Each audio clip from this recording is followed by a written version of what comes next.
Hey guys, Reckoning here, and welcome back to Let's Read Katawa Shoujo. Last time, we got closer to the beginning of Emi's Act 2. And today, we're going to help her get art stuff for Ren, because she's too short to reach it. Now I see why me lending a hand here would be useful. Come on, let me do that. You can't jump high enough, and I don't want you to hurt yourself trying. Also, I'm like twice your height. You are not. She turns around, flaring scorn, flushed cheeks and all. Just kidding, just kidding. Anyway, I'll look up there, okay? She glares at me one more time, but can't come up with a retort. With a grudging turns her back to me. So I begin scrounging around the top shelf for paint, while below, Emi crouches to scavenge what she can from the cupboards. I shake my head a little after double-checking to ensure she can't see me do so. Emi having a complex about her height was a surprise. I wouldn't have joked about it otherwise. She seems easygoing, but I guess everyone has their weak spots. Only after we have almost all the items collected and spread out on our desk like a treasure hunter's spoils, do I realize that it wasn't necessarily the height jab that got her riled up. Necessarily. She might not like to be told that she can't do something, like jump. But Emi herself seems to have forgotten about it already. Quick to anger, quick to forgive. She's that type of person? At least she doesn't seem to have taken anything to heart, as she chatters away happily while we pick up the rest of the items and then make our way back to Ren. I chivalrously carry the bulk of the materials as we make our way toward the dormitories. Ren is really stressed about getting her painting done. It's her own fault, though. She should have started earlier. Is she going to make it? No idea. Looks good to me, but with Ren, you never know what's going on. I found her this morning lying in front of the dorm in the fetal position. She hadn't slept all night. I can't believe that the night nurses hadn't found her. Now she's painting again like crazy. Yeah, I've noticed she comes off as kinda unhinged, so to speak. Emi giggles at that, as well as at my likely too obvious awkwardness. I don't mind it. She's just a little weird sometimes. On that I can agree with her. Unlike me, Emi seems to be cool with Ren's whatever it is that feels so off about her. Still, they don't feel close like Misha and Shizune did. Them working as a single entity sometimes, it's hard to say where one ends and the other begins. Even though they're so different, just like Emi and Ren are. And Ren is the most different of them all, different from anyone else I've met. Yeah, I guess she's a very unique person. I return to that word again, as if it encompasses Ren's personality by itself. But really it's just a substitute for a lengthy description of her oddities. Emi giggles as I grasp about for a properly descriptive word. She's just weird.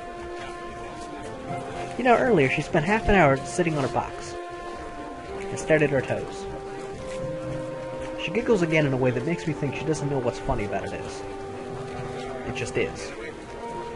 All that time. The working area is a mess, but the mural itself has taken over even more of the wall since I last saw it. The disfigured human figures have been mostly colored in tones of red, pink, and orange. Weird, imaginary things populating the spaces between. It looks nice. I can't think of any word that would describe the work concisively and comprehensively, so I settled myself on a nondescript nice.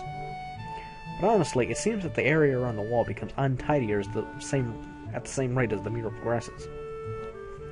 The ground is littered with dozens of paint cans, various art supplies, and empty soda bottles. Ren herself is in the center of the chaos, standing there looking very cozy as if she was a natural part of the scene. Her pant legs have been rolled up past her knees, exposing her thin legs which sport a drying spectrum of war painting similar to those on Emi's face. Emi sprints to Ren ahead of me and gleefully jumps in front of her. I'm back! That was fast. Did you run into the corridors again? Has thou helped me? Emi points victoriously at me. Ren turns around following Emi's finger with her eyes, looking in my general direction. She nods absent-mindedly at me. She looks like she hasn't slept since last night, a vacant, glazed stare that's focused slightly off me and movements like in a slow-motion movie. Hello, Sal. Thank you for the help. Don't mention it. I just did. Never mind. Looks like you've made progress. Looking good as far as I can tell. But now you get more bad luck. I know, but I'm willing to take the risk. That's a very nice thing to say. For me, of course, not for you. This is why artists are always unlucky. They have to constantly look at their unfinished paintings. So artists can't find romance, their favorite TV shows are cancelled, or they die young because of an unspecified disease. It's a deep and mysterious law of the universe. Unless they are blind. She considers this for a while, looking like she's going to fall asleep. There is a boy. At the art club, you see. Blind boy, so he doesn't see. You already told me. I glance sideways at Emmy, and she glances back in a way that tells me she's heard this one before, too. Neither of us say anything to Ren, though, so she continues her monotone soliloquy like an unfunny stand-up comedian. You should become an artist. No bad luck guaranteed. Don't you think that would be a good idea? That only blind people should become artists? No, not as such. You might have a point. Abandoning this train of thought, she turns again to consider her work and starts humming a tune I think I recognize but can't remember the name of. Emmy arranges the supplies we brought and moves a few paint cans around, trying to bring some organization to the scene. Emmy, I need the Prussian blue paint. Which one's Prussian blue? She's staring helplessly at 7 or 8 cans, each with a different tone of blue. It's the one with Prussian blue paint in it. Geez, Red, you're not helping at all. I'll look around as well, even though I don't know what Prussian blue looks like either. I wonder what blue has to do with Prussia. Or what Prussia even is. The name sounds vaguely familiar, but I can't place it. While none of the blues look more Prussian than the others, the small print on the labels is legible enough to determine that none say anything about the contents being Prussian. There's no Prussian blue here. You need to go get more, then. I opened my mouth to say that actually we're not both needed for such a simple task like finding another pot of Prussian blue, but Emmy's already grabbed my arm and started dragging me off. I waved to Ren, who doesn't seem to have noticed the 2 of us are even leaving. Well, she'll notice when she goes for a Prussian blue and finds out it's still not there. Maybe. Probably not, actually. While I'm busy thinking of how weird Ren is, Emmy's dragging me back to the art classroom. I feel myself starting to run out of breath.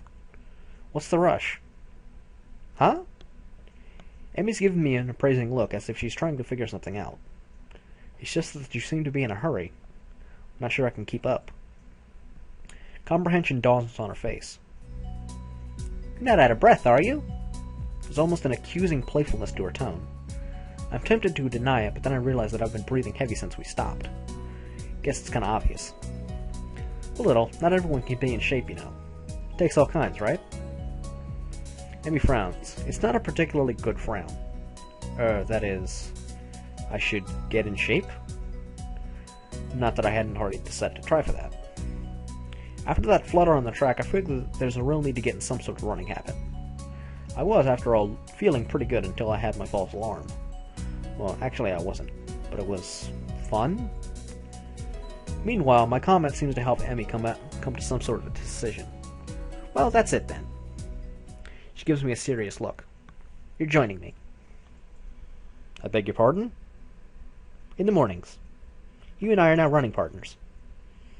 I got a routine all planned out, in fact. She produces a crumpled sheet of paper. I got it right here with me. I take the sheet of paper and give it a once-over. Times, dates, laps, all laid out. A slow increase from a few laps a day to... My God, does she expect to have me running marathons? Where does she find all the time to get this all together? And how long has she been planning this anyway?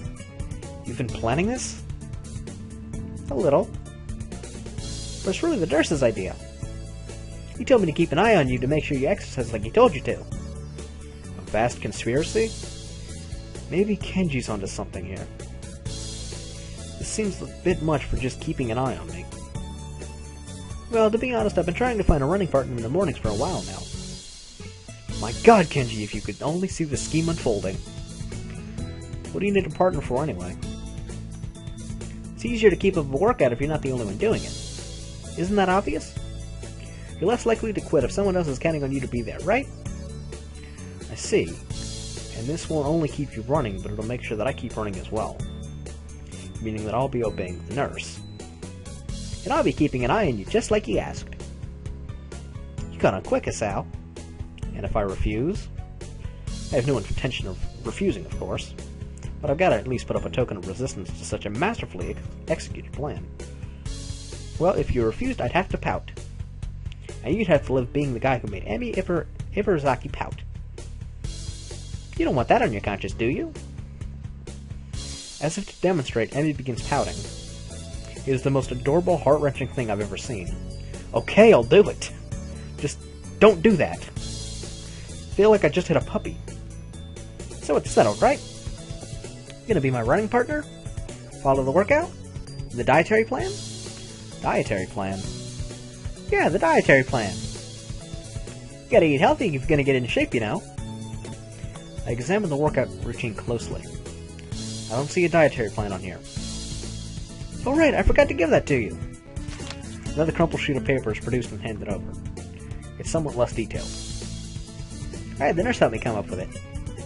The amount of dedication that the nurse has to keep me in good health is pretty overwhelming. I don't know how many school nurses would get one of their students to spy on me, much less help me come up with a dietary plan. Then again, I guess I'm not in a normal school. And maybe that's not so much a bad thing. Then again, this dietary plan seems to cut out just about everything that'll be offered at the festival tomorrow. So when does our running start? After the festival. Right after? What if I had something to eat there? I could get a stomachache, you know. I meant the day after the festival. I knew that. Wasn't there something we were supposed to be doing? Oh, I guess we should get that paint for Ren, huh? Oh no, it slipped my mind! By the time we get the paint and get back to the mural, Ren's already wandered off. Oh well. Emi and I both decide to part ways there, leaving the paint on the ground. Ren will find it. Whenever she comes back, anyway. Festival tomorrow. I'm actually a little excited for it. At the same time, the week's left me feeling pretty tired, so I read a little then go to bed.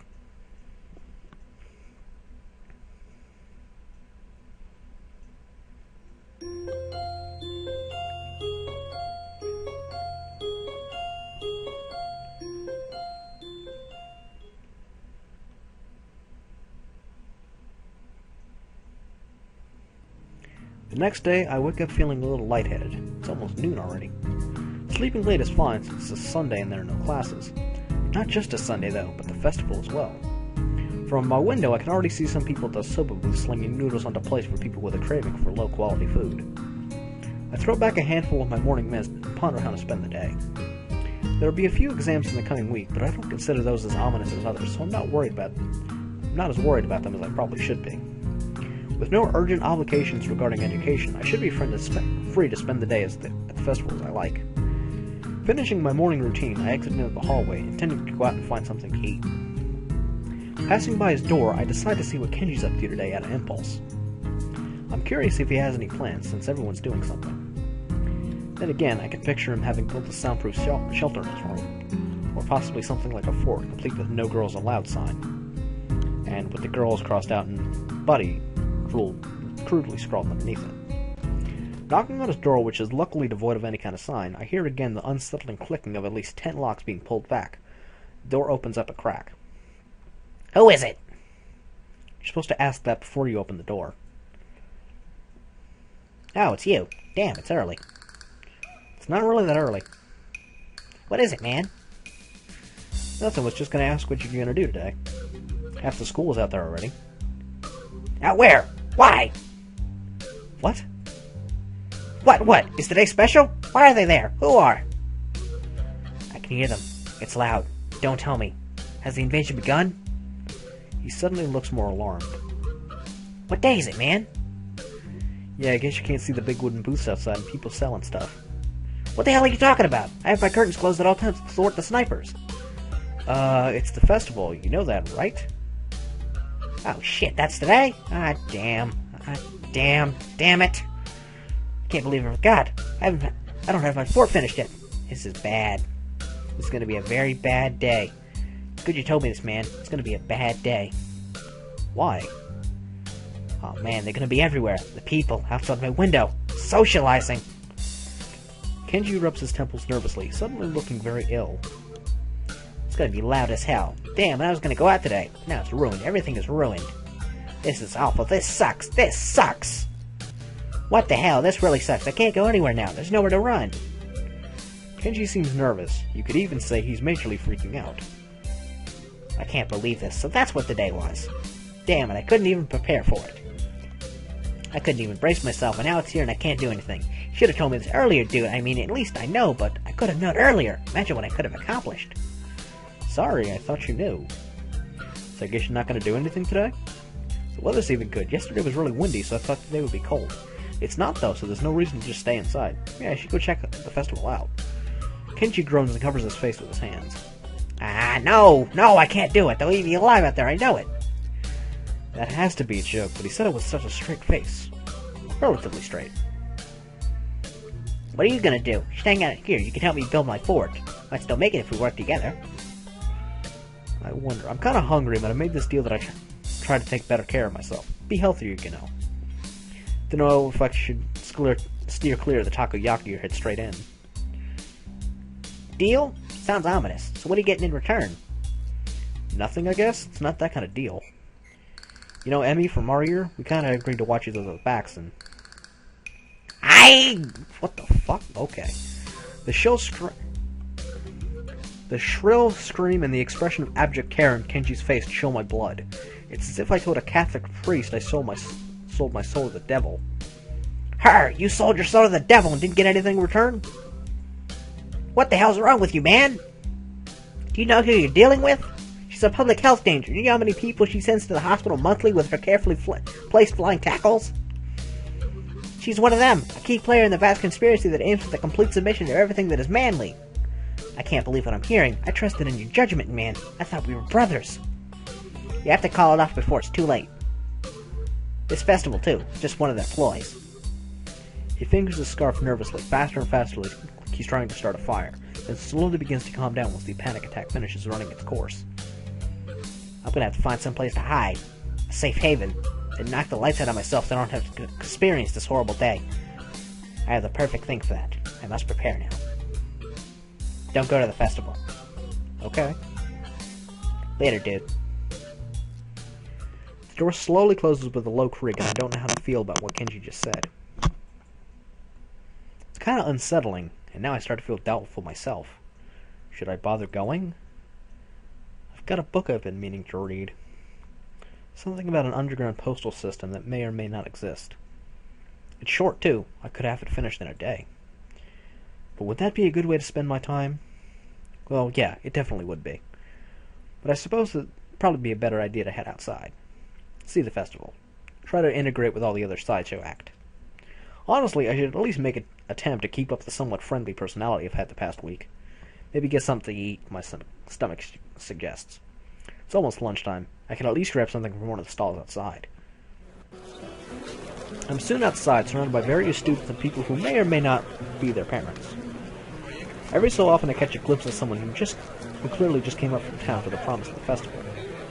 They're easy to spot. The ones who can't stop staring, and behind their eyes you can tell they're thinking, now what's wrong with this one? I almost want to yell at them. But at the same time, can I deny that I've been doing the same thing all week? A wave of something like disgust sweeps over me, guilt for my own narrow-mindedness. I push the thoughts aside, concentrating on the pangs of hunger that burn my guts like a wildfire.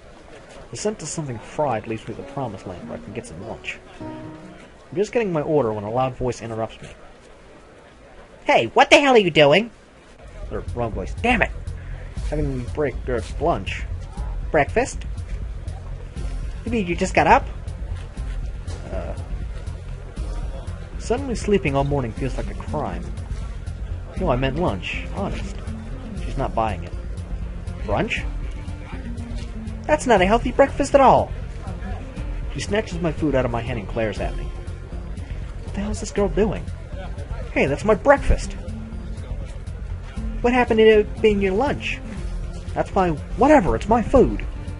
Amy places her hands on her hips and begins lecturing me. Did you really forget your dietary plan already? You needed to be more conscious of your health, Asal. What about your heart? My heart's fine the way it is. Mostly. All I get in response is a roll of the eyes. I doubt that. You wouldn't be here if that was the case, would you? Girl's got a point, of course. But I'm not about to concede it. It's not that bad of a heart. Certainly it can handle a little grease now and again. Yeah, sure, and it handled a little running just fine, too. Amy seems unconvinced. Not surprising, as I haven't even managed to convince myself. Maybe, but not if you're sleeping the day away all the time. A devious look suddenly crosses her face. Of course, if you've been following the routine from the beginning, you wouldn't be in this situation. I've had a pretty eventful week, you know. For example, I almost died, and there was a lot of meeting people, and then I was on the roof for a while. Which is no excuse for slacking off, you know. Little near-death experience is no excuse for skipping basic exercise. Like running in the mornings. She nods as if something important has just been decided. So it's settled then. You've seen the error of your ways and are willing to adhere to my routine, right? I'll see you bright and early in the morning? We'll be running buddies? You know, you'd already convinced me yesterday that this was a good idea. You don't need to convince me again. Not that I did a good job of being convinced. She's right about eating healthy after all, and here I am ordering something grossly unhealthy. But delicious! There are more important things than deliciousness, aren't there? Like staying alive? If Emmy weren't here browbeating me for my poor decisions, I'd probably... Hey, wait a second. A sudden question springs to mind. Hey, why the hell have you taken such an interest in my well-being? Emmy shrugs and grins at me. You're the new guy. I figure you don't have any friends yet, right? Besides, I've caused you trouble all week, right? I owe you for not getting angry. And I told the nurse I would anyway. Crazy little running girl wants to make me healthy. Well, I suppose there are worse fates. Okay, that sounds fine. Thanks for your concern. Tomorrow morning, then? I figure that ends the conversation, so I turn to leave. Not so fast. I feel a hand on my collar, and in a second I've been yanked backwards. Hey, no need to be so rough. What do you want now? Amy looks almost wounded by my annoyed question. Thought you could use the company. Her eyes narrow. Besides, you were just gonna try sneaking some more of that fry crap, weren't you? Well, I wasn't going to, but now that she mentions it, it would have been a really good idea. I was not. Another glare. Okay, maybe I was gonna get a little. The glare continues. Okay, a lot. Jesus, I'm a danger to myself and others, aren't I? I get done agreeing that I need to be healthier, then immediately start considering the next unhealthy habit that comes my way. I knew it! You can't be trusted. Now I definitely have to stick with you. This whole situation feels silly. I can only imagine what passerby think of the sight of me being lectured by a tiny girl half my size. Maybe I should just give up for now. Fine, do what you like. I sigh. Might as well make the best of this. What do you want to do? Amy thinks for a minute. Well, I promised Ren I'd stop by their mural. So let's do that. I confess I'm slightly curious as to how our mural turned out myself, so again I consider there are worse fates. I give a nod of assent and find myself almost dragged bodily through the crowd as Amy races to our destination. By the time we reach the dorms, I can feel my heart pounding. My heart shouldn't be pounding after just that. I take a few deep breaths, willing myself to calm down. I'm one of the most normal-looking people in the school, but I still have to be here. Sometimes I almost wish I'd lost a hand or something. At least then it'd be obvious that I belong. But instead I don't even look sick. Even now, trying to catch my breath, I just look out of shape. Amy looks back and notices my state of distress. You're not going to die on me, are you? Please don't. It'll be all my fault, and I don't want to deal with that kind of guilt. Besides, that's the last time I don't really think I need to see that again, especially because the nurse will totally say it's my fault. No, I'm fine. Guess I need to start running after all. Hey, you wanted to keep eating your greasy whatever it was. See, it's a good thing I found you, right? Yes, it was. Maybe.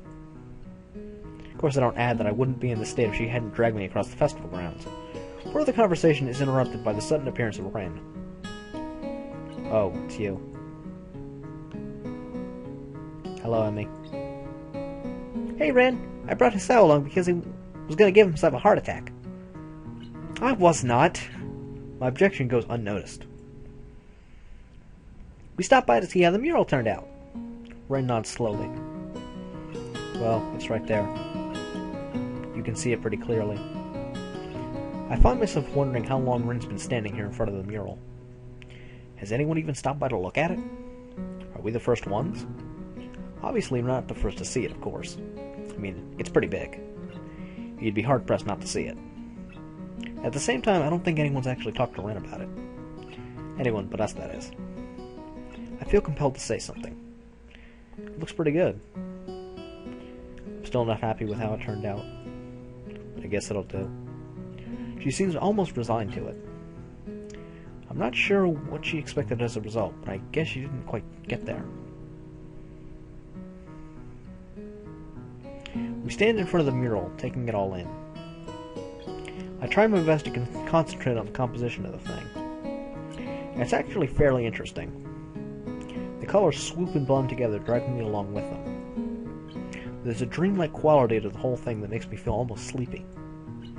I try hunting out some of the colors Emmy and I grabbed for her. Try as I might, I can't see any Prussian blue. Oh well. I'm sure it's in there somewhere. My feet start to hurt, but Ren doesn't seem inclined to move on.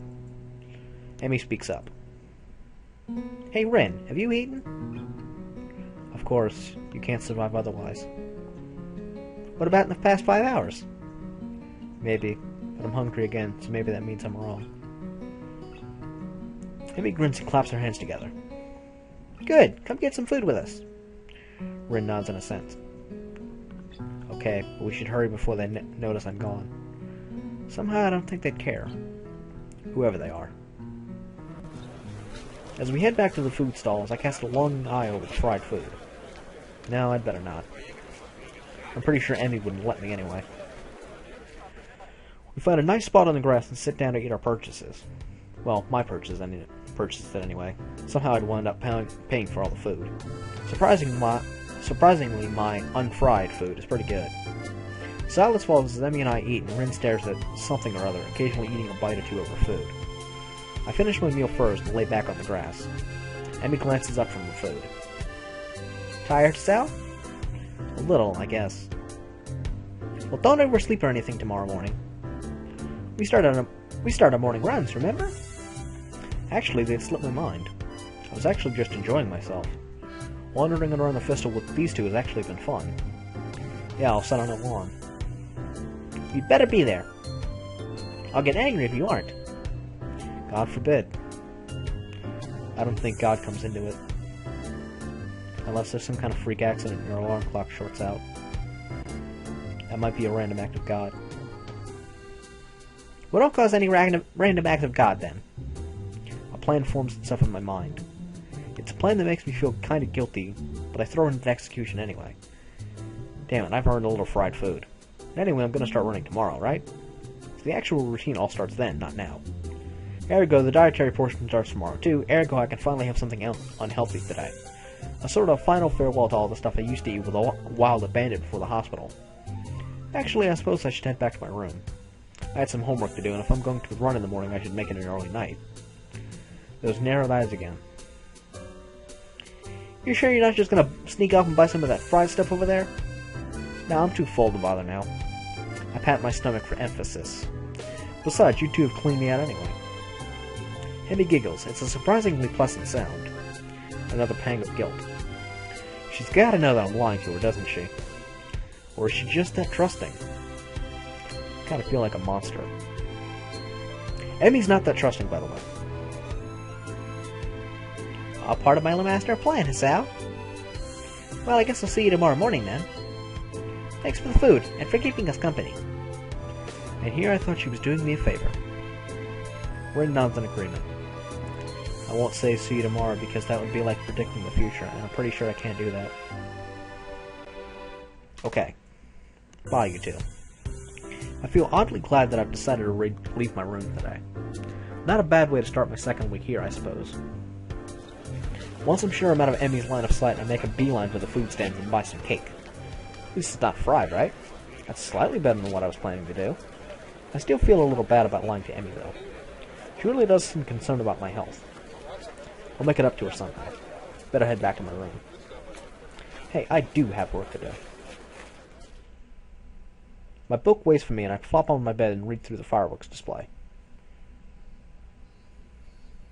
Eventually, all the walking around, or more accurately, running around, catches up with me. I really am out of shape. Amy dragging me out in the morning to run might just be a good thing after all. It's something to look forward to.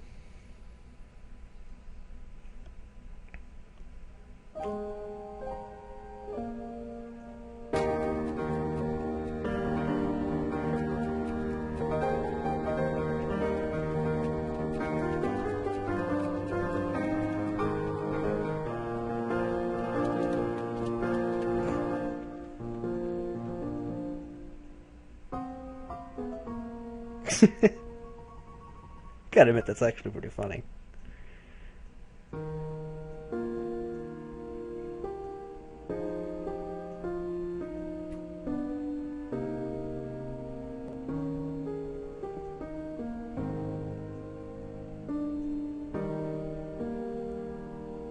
Any reason why her hair looks pink there? Then her shirt looked pink. Okay. God, it's fucking pink! Her hair is not fucking pink! Act 2. Form. Is that really necessary? God damn.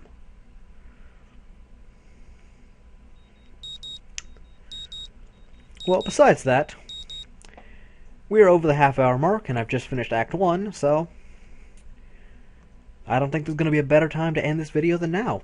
So, next time on Let's Read Katawa Shoujo, we will begin, formally, Act 2, Form.